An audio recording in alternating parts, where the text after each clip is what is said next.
Bismillah ar-Rahman ar-Rahim. Good afternoon, everyone. Thank you very much for this kind invitation. I see the topic is the Middle East, and I'd like to maybe offer a more optimistic note than the one we usually read about or hear about. I believe that our region is a dynamic region. It is a young region. It is an intermediate region, both historically between ancient Rome and the modern world, as well as geographically between the Orient and the Occident. It is a region that has tremendous resources, a lot of young people, which means a lot of energy. It is a region that is increasingly connected to the world. It is a region that has a lot of wealth, a lot of entrepreneurship. It is a region that sits at the crossroads of civilization between Asia, Africa, and Europe. And so it is a region that, by any measure, should have the attributes for greatness. It is a region that historically has been connected to the world in every way, from the old Nabatean civilizations to the civilizations of Egypt and Babylonia, up until the modern age. The problem, however, is that our region faces many challenges. Challenges of underdevelopment, challenges of extremism, challenges of terrorism, challenges of trying to find its identity in the sense that each country is looking for its own identity. It has gone through tremendous upheavals over the past few years, beginning with the events in Tunis, and then Egypt, Syria, Libya, Yemen, Iraq, and other places. I believe that the rise of sectarianism and the rise of religious extremism and the rise of terrorism all are challenges that we all have to deal with. We can't deal with them alone. But I do believe, and I remain convinced and hopeful, that in dealing with those challenges, our region will come out of it in a much better place than it was going into it. And so I don't want to belabor this point. I want to talk a little bit about Saudi Arabia. Saudi Arabia is a nation of 30 million people, including non-citizens. Saudi Arabia is a nation with a very young population. Saudi Arabia is a nation with tremendous resources, whether minerals or oil, of course. Saudi Arabia is a nation that has tremendous financial resources, that has first-class infrastructure, that has stable government and geographic location, that has many friends in the world. Saudi Arabia is a nation that has a history of pragmatism and proportion and balance in both its internal as well as external policies. And it is a country that if it has one constant, that constant is change. We were a tribal nation, we became a modern nation. Within one generation, we were able to transform our country in ways that very few other countries were able to do. Life expectancy rates doubled in one generation, from 37 years to over 70. Infant mortality rates dropped from the level of the least developed countries in the world to the level of European countries in one generation. And the education went from 95% illiteracy to 100% literacy in one generation. I don't believe that there are many countries in the world that were able to do this. Women's education, which was non-existent in 1960, today 55% of college students in my country are women. It's unheard of. And yet the image of Saudi Arabia is one of an insular country, a country that lives in a different age, because women don't drive. This issue is an issue that is a cultural issue that our society will deal with, and on its own terms and its own ways. But if we look at the overall picture, we are a country that is dynamic and moving forward, a country that evolves in every area. I mentioned to you the social and the economic changes that have happened in my country. Politically, we're evolving. Our government is institutionalized. We developed government institutions. We developed legislative branch. 20% of the members of our consultative council are women. We developed human rights organizations and civil society organizations, and this is just the beginning. There is nothing that will prevent us from doing more in terms of our ideology. We are a country that has no ambitions beyond its borders. We have enough land, people, resources. We are a country that's focused on its internal development and improving the lot of its people. We are a country that is seeking security, peace and stability in our area and by extension, the world. That's who we are. And that's what our policies aspire to. And we have dealt with the challenges in our region this year in ways that the world maybe is not used to. But that's because, frankly, there was a vacuum. And if nobody is willing to do something, then the Kingdom of Saudi Arabia and its allies had to step in and do something. We acted in Yemen to prevent a legitimate government from collapsing and from the country being taken over by a radical militia allied with Iran and Hezbollah, which was in possession of heavy weapons, ballistic missiles, and an air force. We did so in response to the request of a legitimate government. We have no intention of seizing 1 inch of Yemeni territory. We have no intention of trying to dominate Yemen. We want to preserve Yemen, remove the threat to us and to our neighbors, and help Yemen get back on its feet. In Syria, we are working to bring about change, political change, if possible, to what is happening in Syria in order to remove a man who is responsible for the murder of 300,000 people, the displacement of 12 million, and the destruction of a nation. A man who is the single most effective magnet for extremists and terrorists in the region. That's our objective, and we will achieve it. We're trying to work with other countries in the region, whether it's Egypt, whether it's Iraq, whether it's Sudan, whether it's countries in the Maghreb, to try to help them deal with their economic issues as well as deal with extremism and terrorism. And we will succeed. Again, I have no doubt. We don't have an ideology that we're wedded to. We have pragmatism that we adhere to and that we pursue our policies by. So I think when we look at our country, when we look at the region today, the two areas that stand out the most in reading the newspapers is Daesh and Yemen. And I want to say a little bit about Daesh. Daesh is a terrorist organization composed of psychopaths who have no religion and no morals. They attract other psychopaths, and it's a cult, and it will be defeated. But in order to defeat Daesh, we have to deal with what I call the two elephants in the room. One of those elephants is Bashar al-Assad. We cannot defeat Daesh in Syria unless we bring about change in Bashar al-Assad. He is the man who helped create it by releasing radicals from his jails, by allowing Daesh to operate without attacking them, by even trading with them. He is the man that allowed them to become what they are. And unless and until there is a change in Syria, Daesh will not be defeated in Syria, period. We have an international coalition of which my country was a founding member that has been bombing Daesh in Syria for 15 months, and it's still around. So when Assad goes, the fertile environment in which Daesh operates in Syria will be removed, and we can deal with them.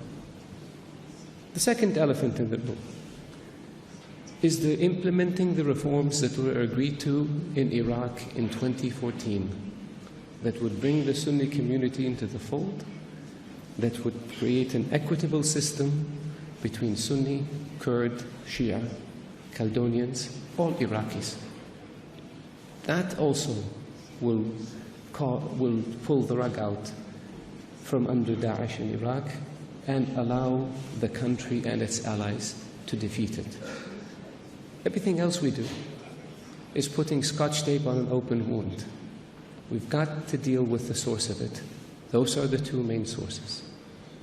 Yemen, I'm more optimistic about, because the legitimate government of Yemen is now in control of 3/4 of the country. The humanitarian assistance in the areas that are controlled by the government is flowing effectively. The humanitarian suffering that exists in the Houthi Saleh-controlled areas is as a consequence of the Houthis in Saleh hijacking their people and starving them and laying siege on their towns in order to score political gains. But that too will come to an end. It takes time. We will not stop until the job is finished. And our objective for Yemen is a new Yemen, a stable Yemen, a united Yemen, a Yemen that will be open to reconstruction and development that will then result in a prosperous Yemen that will be a good neighbor to us. And so this is, with this, I think I've said enough, so maybe I'll stop here and take some questions. Thank you.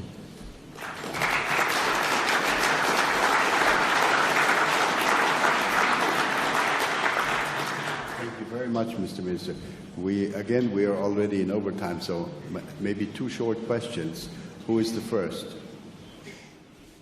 I see someone in the back. Could you identify yourself, please? It's hard to see faces from here because of the lights. I'm Chris McBlunt. I chair the Foreign Affairs Committee in the House of Commons in London.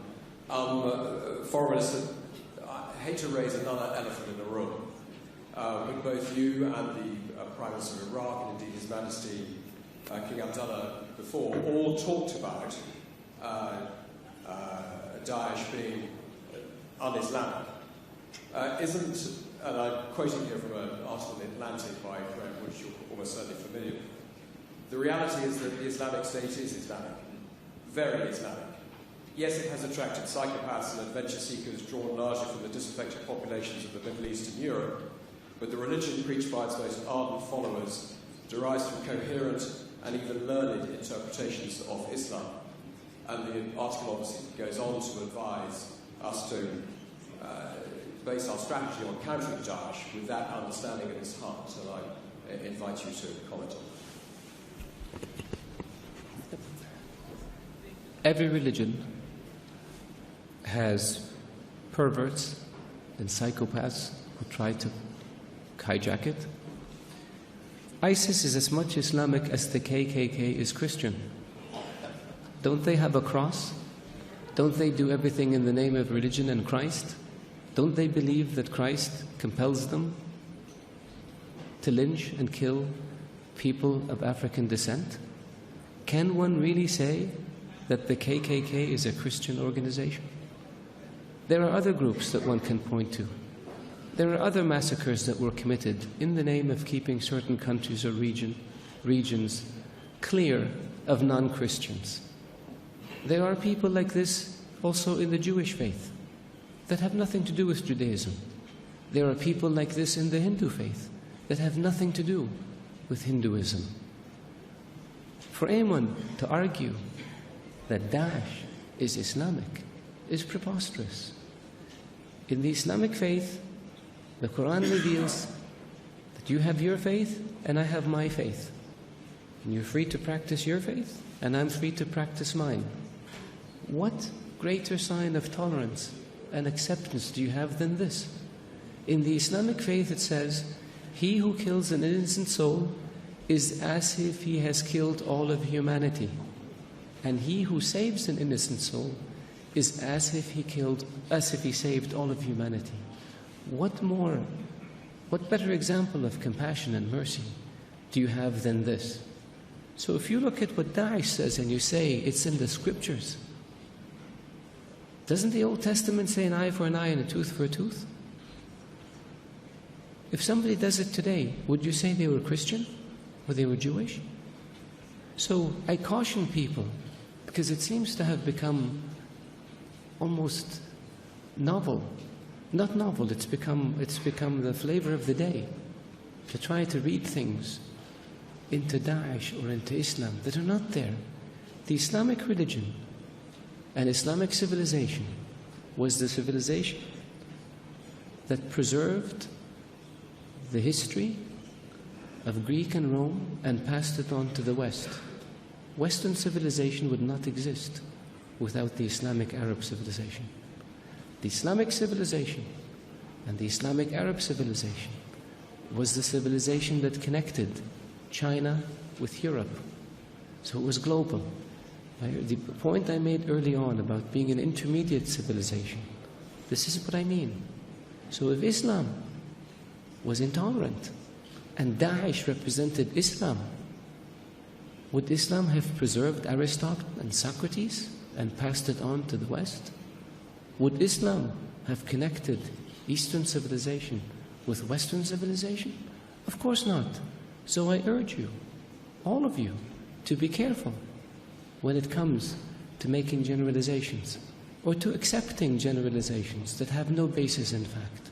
Thank you. Thank you, Mr. Minister. Final question, is that Anne-Marie Slaughter? It is. Good. Hi, Anne-Marie Slaughter, the President and CEO of New America. Hi, Anne. Thank you very much for addressing the issue of women in your country. I think you are right to see that this is an increasing issue for many in the world, and it should be addressed openly. I just wanted to make sure I heard you correctly, because what I heard you say was that there is nothing in your culture that prohibits or that retards the advancement of women. Did I hear that right? What I was saying is that in our faith, when it comes to issues like women's driving, that this is not a religious issue, this is a societal issue. When it comes to issues like education, this is not a religious issue, this was a societal issue, but we dealt with it. And we went from no schools for women in 1960 to universal education to where today 55% of college students in Saudi Arabia are women. I can give you another statistic, but it would embarrass me as a Saudi male. More than 60% of graduate students in Saudi Arabia are women. Some of our top doctors and engineers and lawyers and business people are women. So the opportunities are there. It's not, the issue is one that is evolving, just like it is evolving in other countries. America, one of the world's great democracies, gained its independence, my mathematics is not very good, 220 years ago? 1776, 250 years ago almost. It took 100 years before women were given the right to vote. It took another 100 years before a woman was elected Speaker of the House. I'm not saying give us 200 years. I'm just saying be patient. And when it comes to societal change, in every society, people tend to look at where they are now, and they think everybody should be with us. Again, I will quote America, maybe because I spent so much of my life there. America was independent in 1776. The Republic was founded, 2 decades later? It took almost 80 years before slavery was abolished.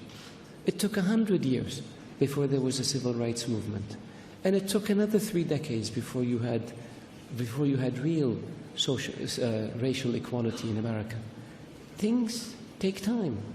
Now, you hope that in the modern world with technology and with communications, this process is accelerated, but it takes time, and we must acknowledge this and accept this. We can't expect to rush things overnight, otherwise we wouldn't be who we are. Thank you so much, Mr. Minister. Let's give a hand to Foreign Minister